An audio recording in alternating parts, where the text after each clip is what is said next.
Achei que estava salvando minha família, mas descobri que só servia enquanto era útil.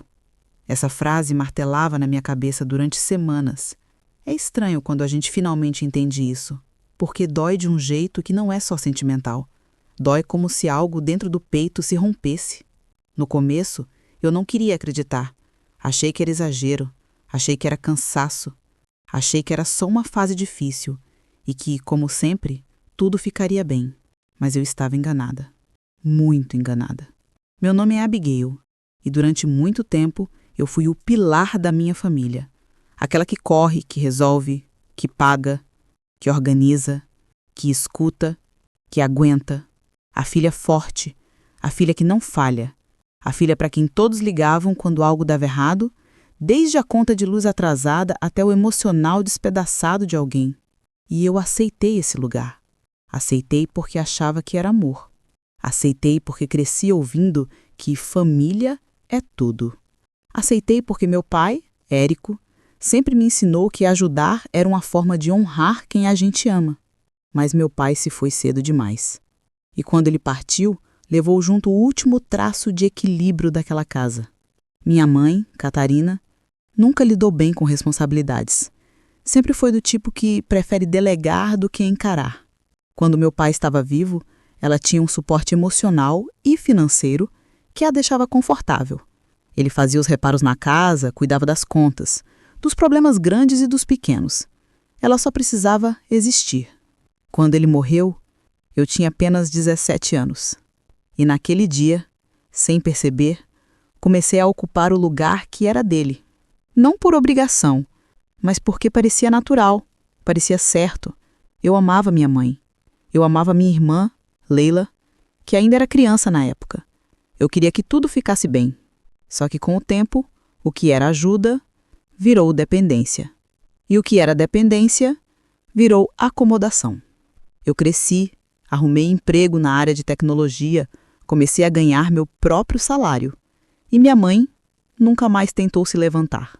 Sempre tinha uma justificativa, sempre tinha uma desculpa, dor nas costas, crise emocional, dificuldade de arrumar trabalho na idade dela, e eu compreendia. Pelo menos tentava compreender. Só que a compreensão virou prisão. Aos poucos, comecei a pagar contas emergenciais, depois contas fixas, depois tudo. Luz, água, internet, compras do mês, remédios, pequenas reformas, tinta para os móveis, até o gás que acabava no meio do jantar. Funcionava assim. Eu recebia, ela precisava. Eu pagava. E no processo, perdi meu próprio ritmo de vida. Por muito tempo, eu dei, acreditando que isso fazia de mim alguém boa, alguém confiável, alguém presente. Até que percebi que ninguém ali perguntava se eu também precisava de algo. Ninguém perguntava se eu estava cansada, se eu tinha meus próprios boletos, meus próprios medos, meus próprios limites. Mas a ficha só começou a cair de verdade quando recebi o telefonema que mudou tudo. Era uma tarde abafada de junho e eu estava no trabalho quando meu celular tocou. Era minha mãe, ofegante, dizendo que a casa estava prestes a ser tomada por dívidas acumuladas. Ela chorava como se estivesse à beira de um colapso. Disse que não sabia o que fazer, que tudo ia se perder, que a gente não tinha mais ninguém. Abigail, pelo amor de Deus, eu não posso perder essa casa.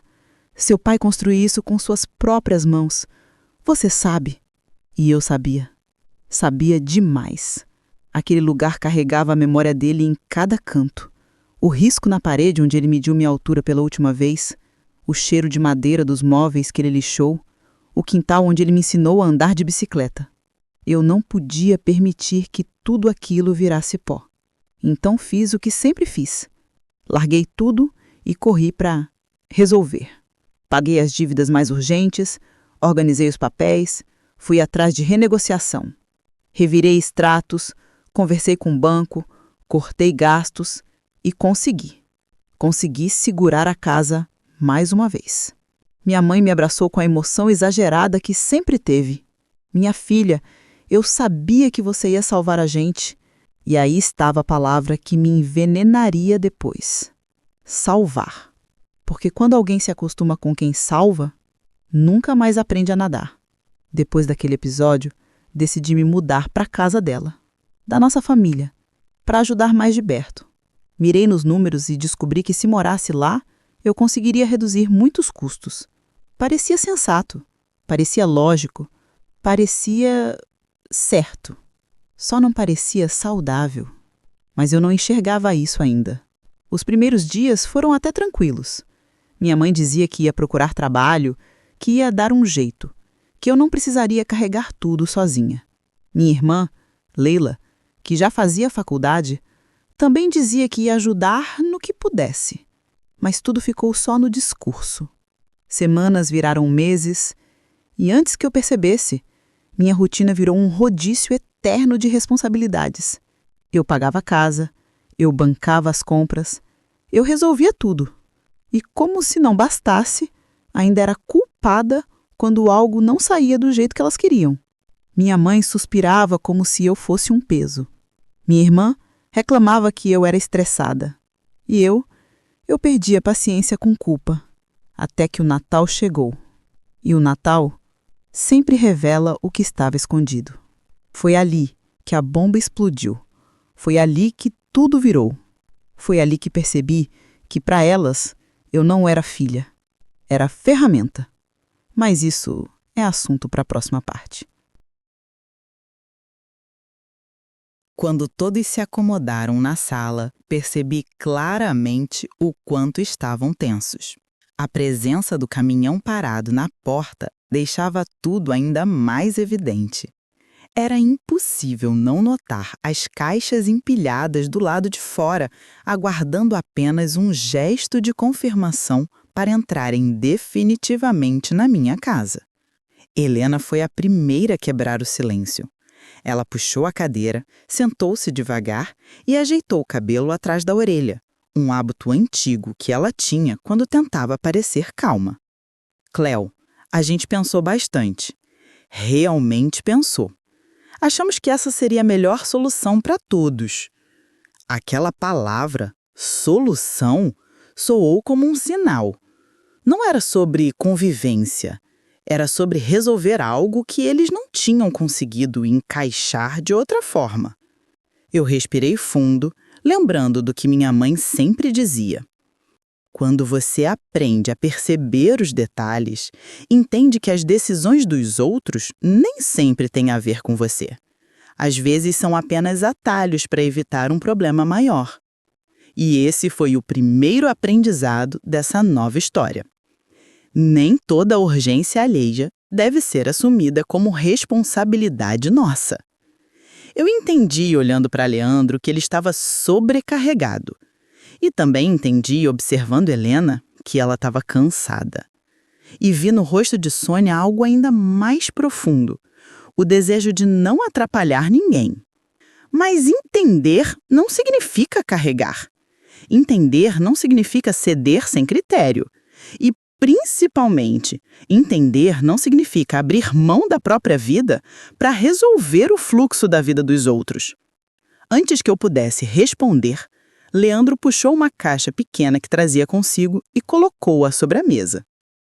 Era uma caixa com alguns objetos pessoais, documentos, fotografias emolduradas e uma pequena coleção de chaveiros.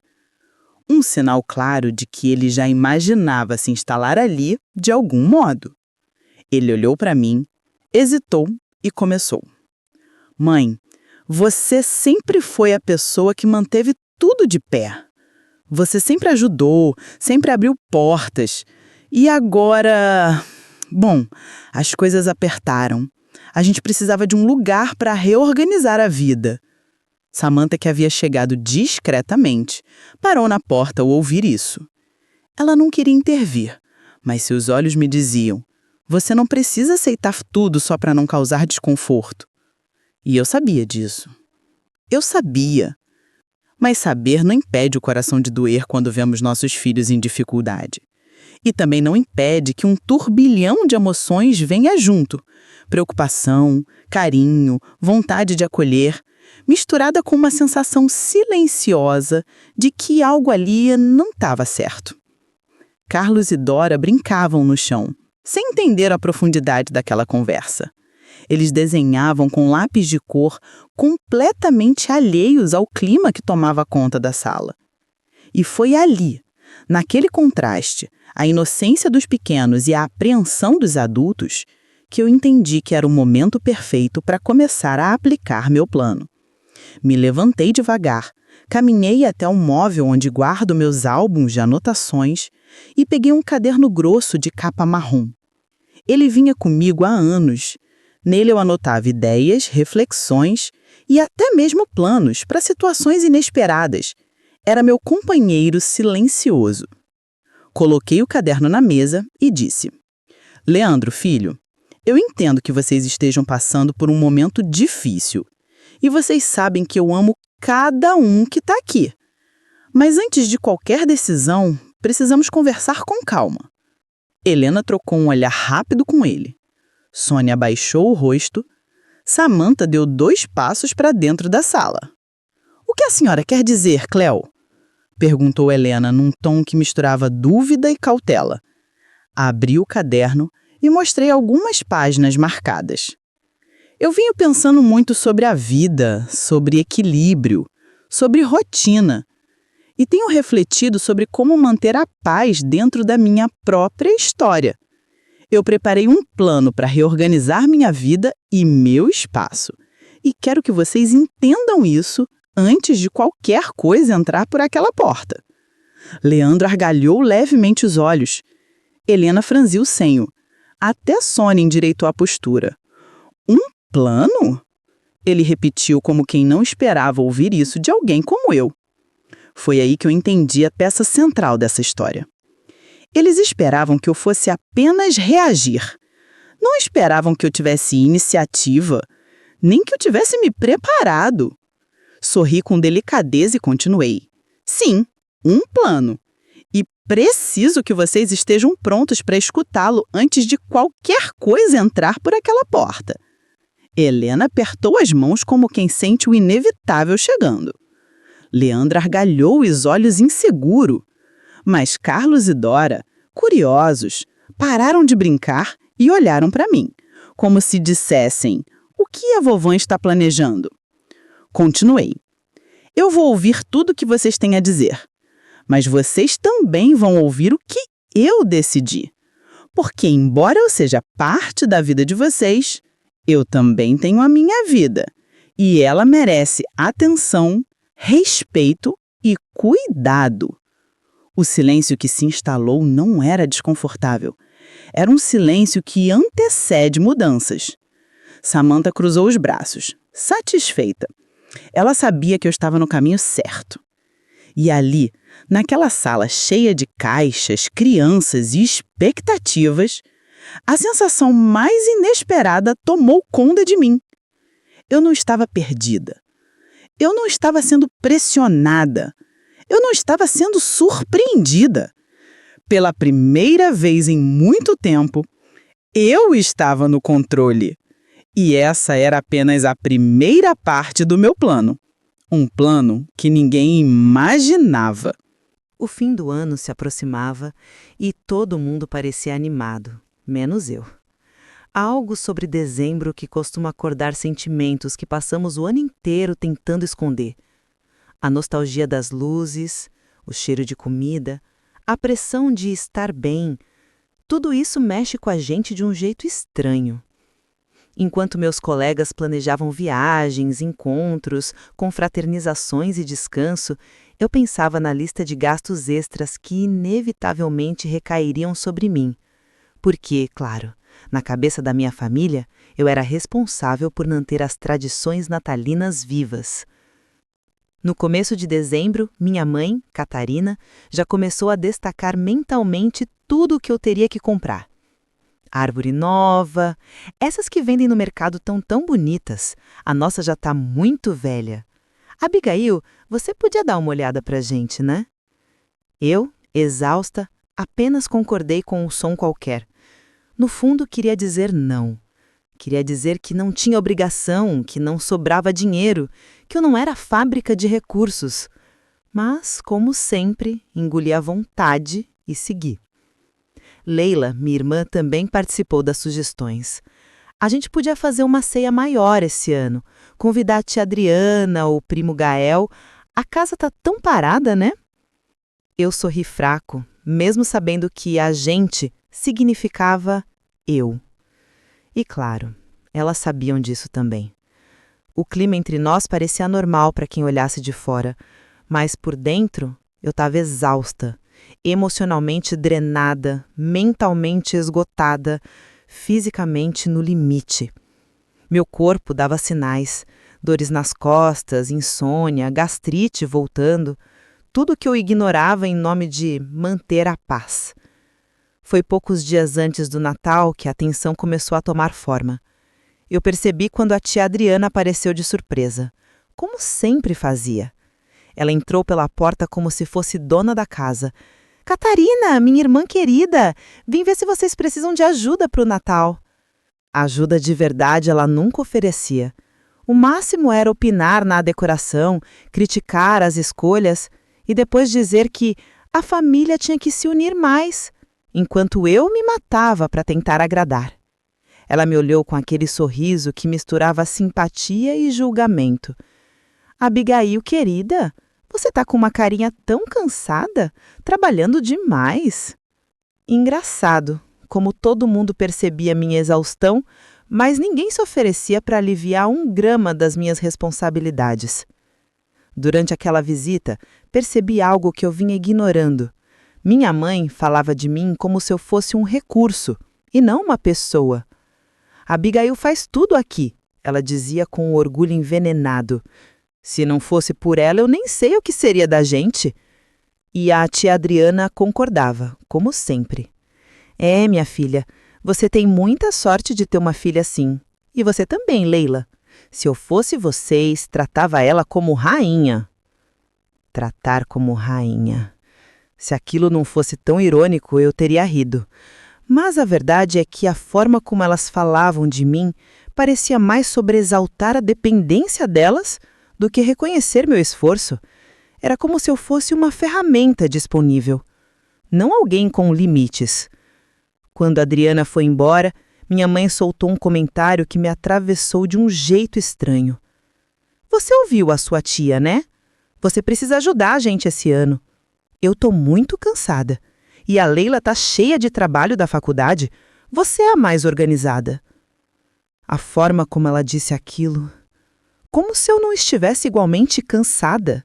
E como se minha vida não tivesse peso. Como se eu fosse uma máquina. Na semana seguinte, começamos os preparativos. E, como sempre, eu fui cuidando de tudo.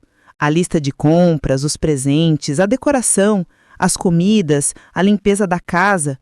Enquanto isso, minha mãe passava o dia vendo novelas e reclamando que estava com muita dor na lombar. Leila sumia entre compromissos, festas de fim de semestre e longas horas de descanso merecido. Eu queria explodir, queria gritar que precisava de ajuda, que estava no limite, que não aguentava mais carregar aquela casa sozinha. Mas a verdade é que eu tinha medo do que aconteceria se falasse. Medo do caos, medo da culpa, medo de decepcionar. Porque aquela família se apoiava inteira sobre as minhas costas. E se eu falhasse, tudo desabaria. Pelo menos era o que eu acreditava. Chegou então a noite de Natal. A mesa estava bonita, graças a mim. A comida cheirava bem, porque fui eu que cozinhei. A casa estava limpa, iluminada, organizada, porque passei o dia inteiro arrumando. Minha mãe estava feliz e maquiada. Leila sorrindo, tirando fotos para postar no Instagram. A tia Adriana chegou elogiando tudo, repetindo: Abigail, você se superou mais uma vez. Eu sorri, mas por dentro só senti um vazio estranho, um misto de tristeza e resignação. Mas o pior ainda estava por vir. Durante a ceia, algo mudou. Minha mãe começou a tocar em assuntos que nunca tinha mencionado antes, coisas que não faziam sentido. Insinuações sobre eu não ajudar tanto quanto ela falava, comentários sobre eu ser fria. E então, a bomba. Sabe, Adriana, eu tô pensando seriamente em pedir que a Abigail procurar outro lugar para morar. Eu travei. A mesa virou um borrão. As vozes ao redor perderam o sentido. Ela continuou como se estivesse comentando o clima. A casa tá muito pesada. Ela traz muita energia tensa. E eu sinto que isso tá atrapalhando a gente. Eu nem consegui responder. A tia Adriana arregalou os olhos. Leila ficou em silêncio. E isso doeu mais do que qualquer fala. Minha mãe, Catarina, tomou mais um gole de vinho e disse: "E no fim, quem realmente quer ajudar, ajuda sem cobrar nada, né?" Naquele momento, eu percebi. Percebi que jamais existiu amor no que ela esperava de mim. Existia apenas utilidade. Eu só era bem-vinda enquanto supria as necessidades dela. Eu só era valorizada enquanto servia. E quando comecei a mostrar desgaste, quando demonstrei que também tinha limites, ela decidiu que eu era dispensável. Não era família. Era mão de obra. E foi ali, naquela ceia, entre o cheiro de peru e o brilho vazio das luzes, que o mundo que eu sustentava começou a ruir.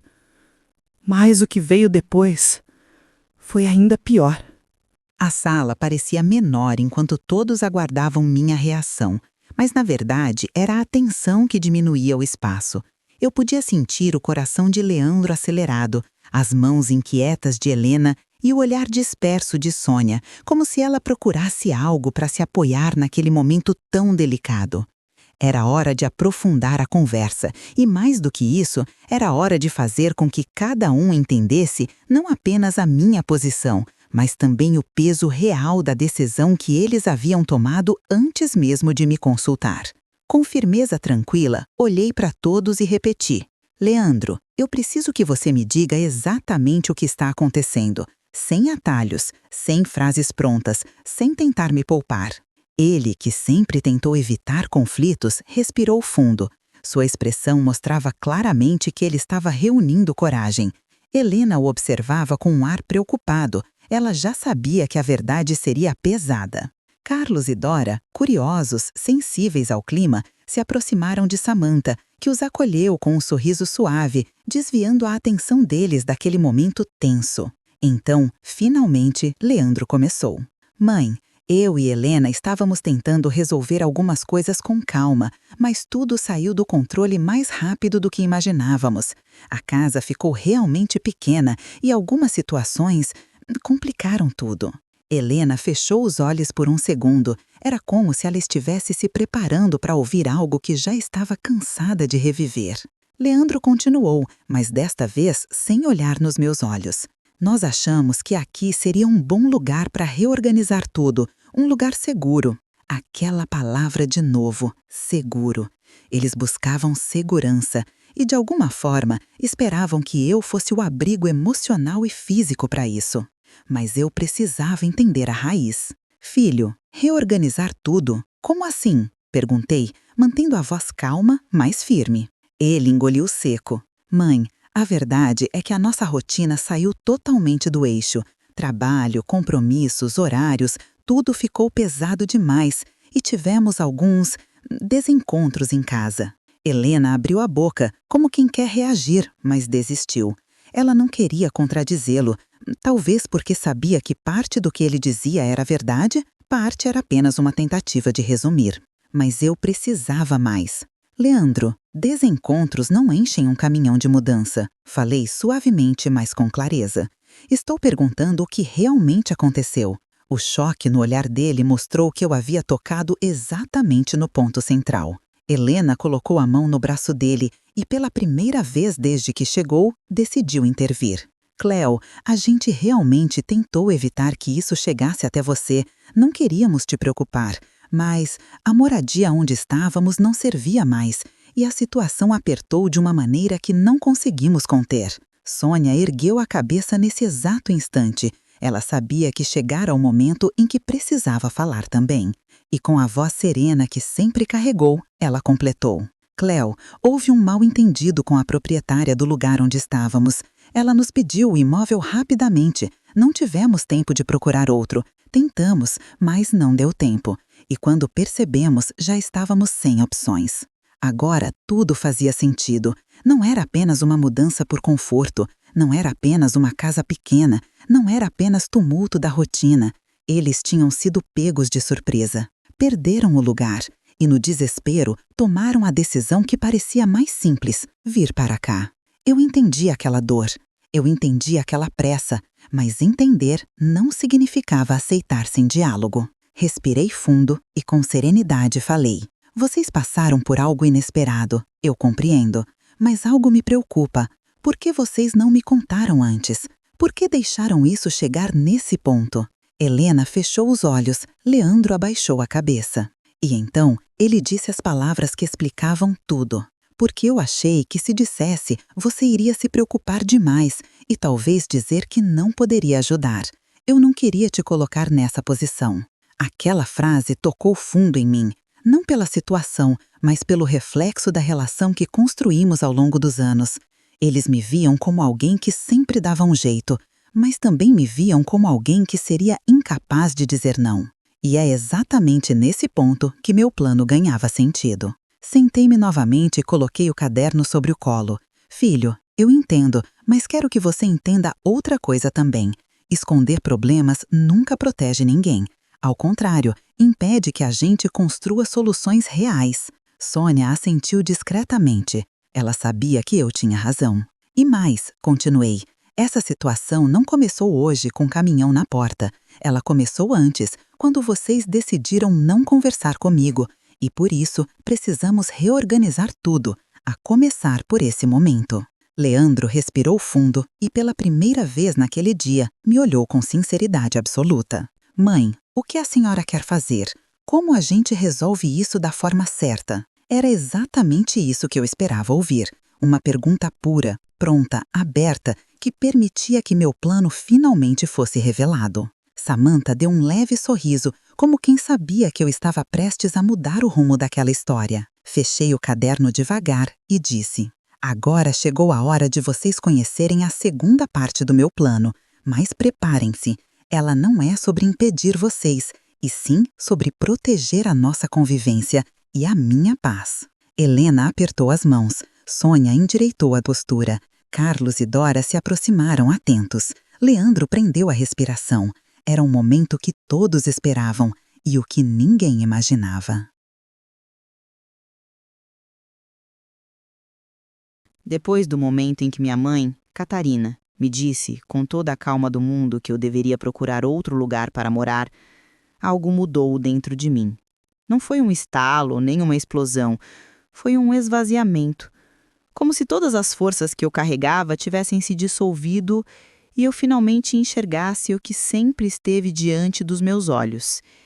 Eu passei anos acreditando que estava salvando minha família, anos me sacrificando, fazendo escolhas que ninguém via, renunciando à minha vida para manter aquela casa de pé. Anos tentando honrar a memória do meu pai, Érico, como se isso pudesse compensar a ausência dele.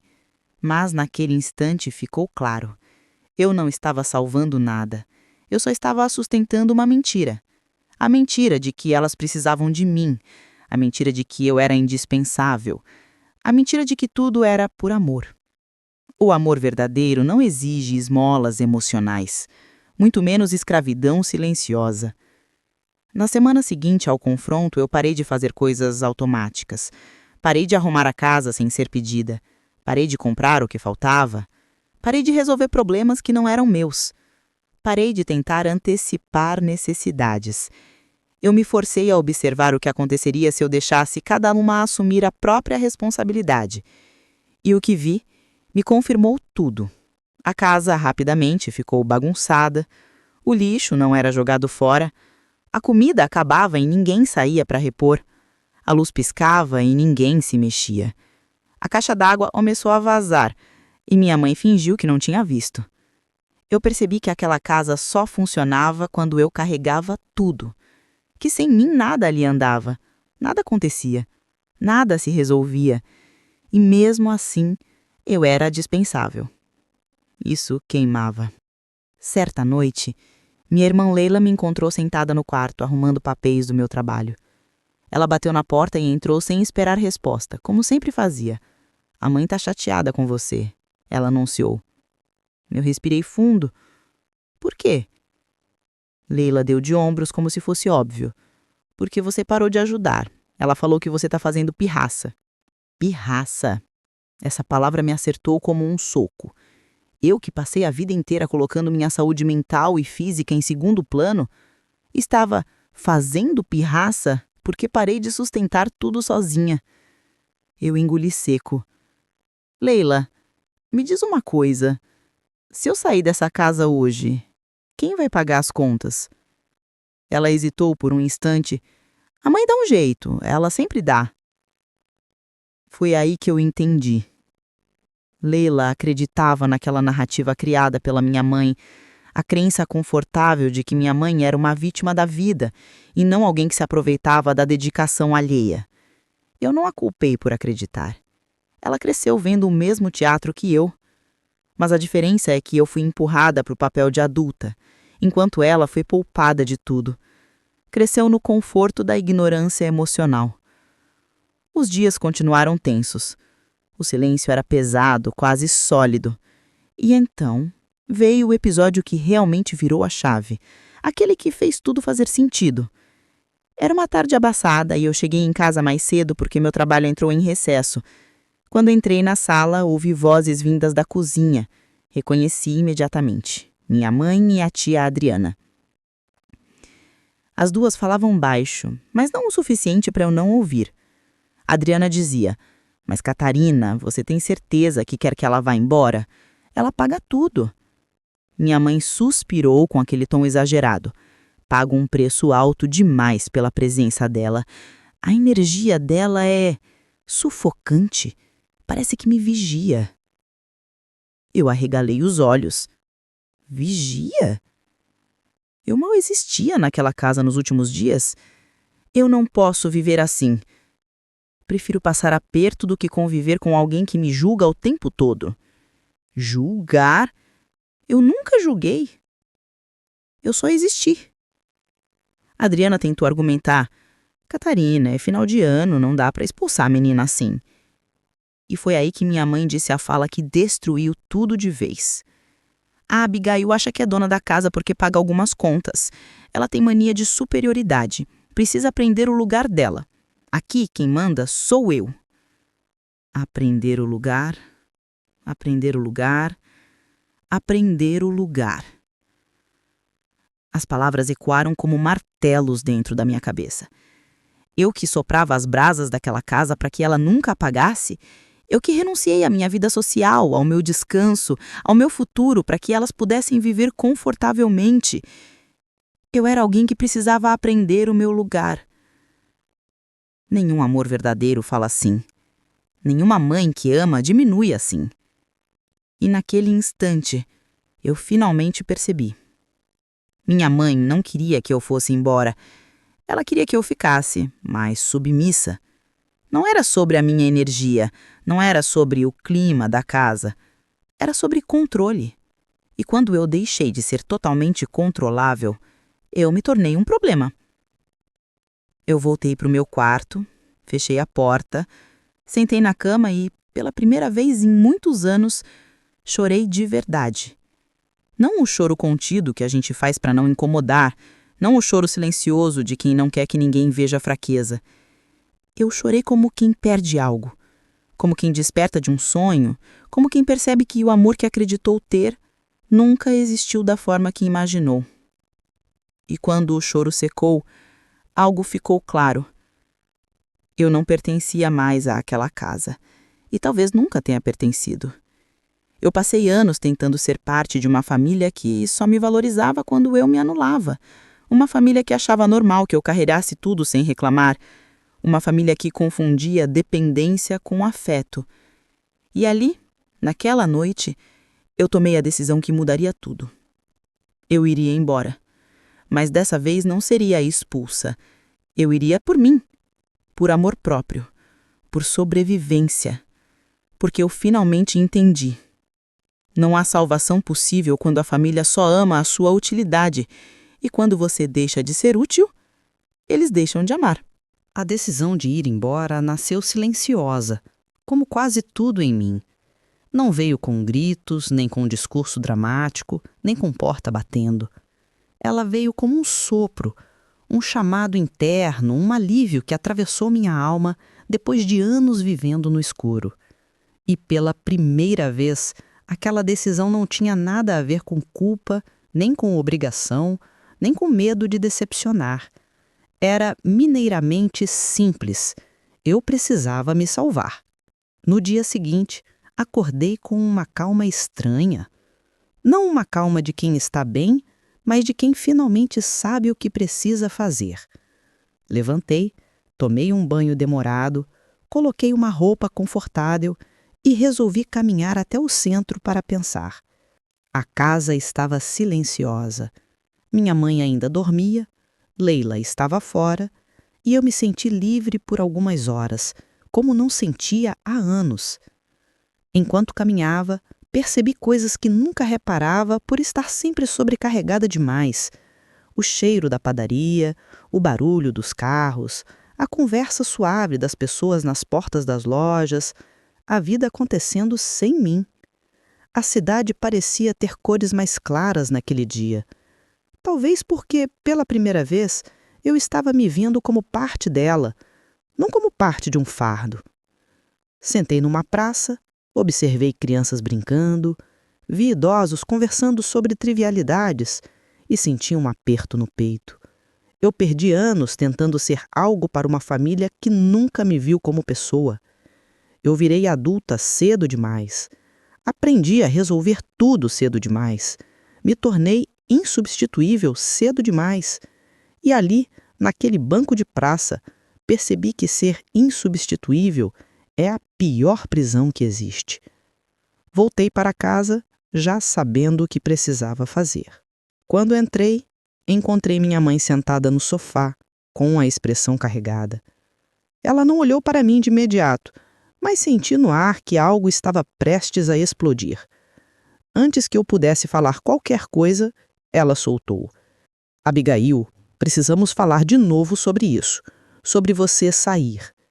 Eu a encarei, dessa vez sem medo, sem hesitação, sem o desespero emocional que antes comandava minhas respostas. Não precisa falar mais nada, mãe, respondi calmamente. Eu já tomei a minha decisão. Ela arqueou as sobrancelhas, surpresa.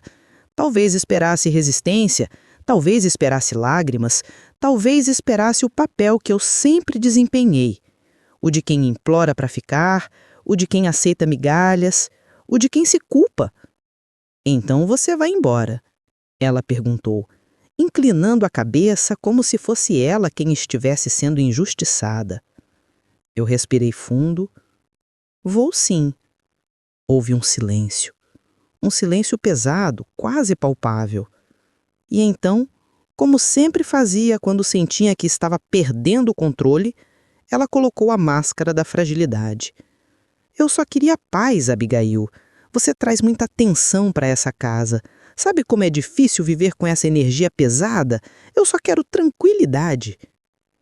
Eu fechei os olhos por um segundo. A velha manipulação, a velha narrativa. Mas eu não era mais a mesma. O que traz tensão para essa casa não sou eu, mãe. É o peso que colocam em mim. Eu estava carregando o que não era meu. Agora acabou. Ela pareceu ofendida, levantou-se com aquele drama que dominava desde que eu tinha memória. Então quer dizer que a culpa é minha. Eu sou uma péssima mãe. É isso. Eu poderia ter caído nesse jogo. Poderia ter voltado ao papel de filha arrependida. Poderia ter me encolhido, como fiz tantas vezes. Mas não. Ninguém é péssima mãe por ter dificuldades, respondi.